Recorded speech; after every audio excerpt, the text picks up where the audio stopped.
Hello, cherished viewers. Welcome back to Sandy Home Recipe. Yemma ko baba Sandy Home Recipe. Sende di kan wo hwe ye video a. Memma rave to subscribe. Na wa share, na wa like. Na wa me notification bell no. Say the video bia beto a won sabeka. Ne be suan se be ye chicken pizza. Ye be use 1 cup all-purpose flour, 1 teaspoon dry yeast, 1/4 teaspoon salt, 1 teaspoon sugar, waka afra. Uwi na wode 2 teaspoon sunflower oil ana oil bia betime use. 1/4 cup warm water. Na wa mix it amana for me do. Wodi nso ni begum little at a time.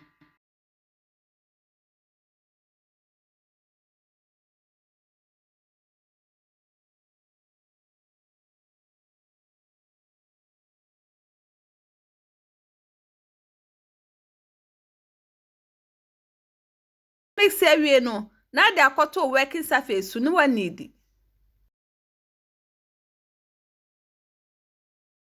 Please remember to hit the bell icon to get new video we will post if you are new to our channel.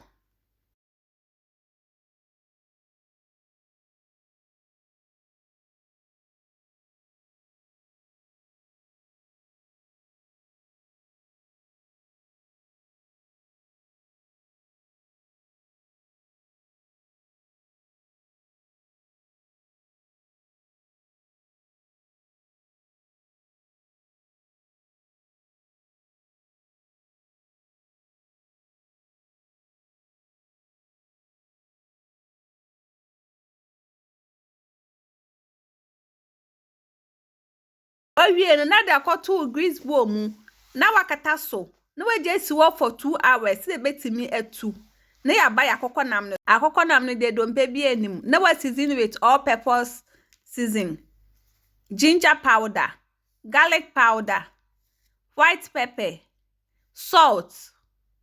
Wudi insuo kakra agumu uwi anu aka ni na afa na de kosi ja so anoa.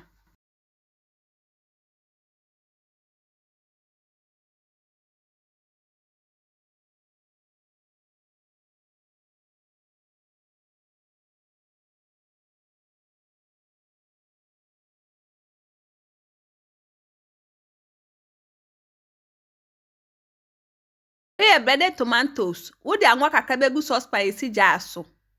Edra na wodi breaded tomatoes ni wahwie agumu. Na wachi mu.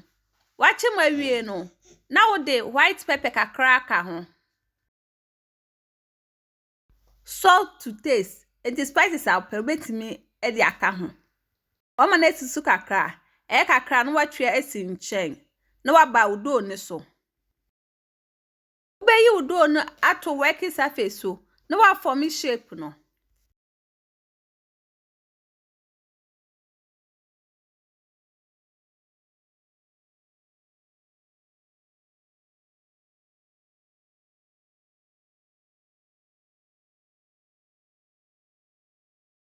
Uwi na da koto grease pizza pan mu.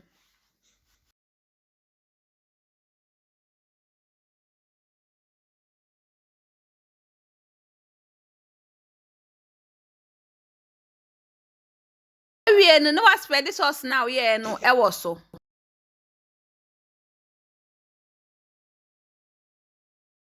With the fork abubbo mu tokro. Se na eframa betimi afam. Wa baking 180 degrees for 15 minutes. After 15 minutes, na waji. Now the cheese na ede egu so.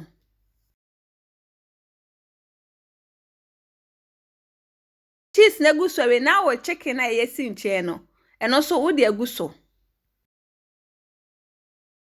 Now the bell pepper so aka ho. Be optional omfa nka ho.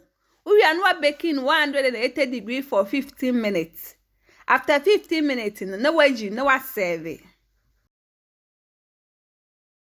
Please, if you are new to our channel, don't forget to subscribe, share, like, and also click the bell icon to get new video we will post.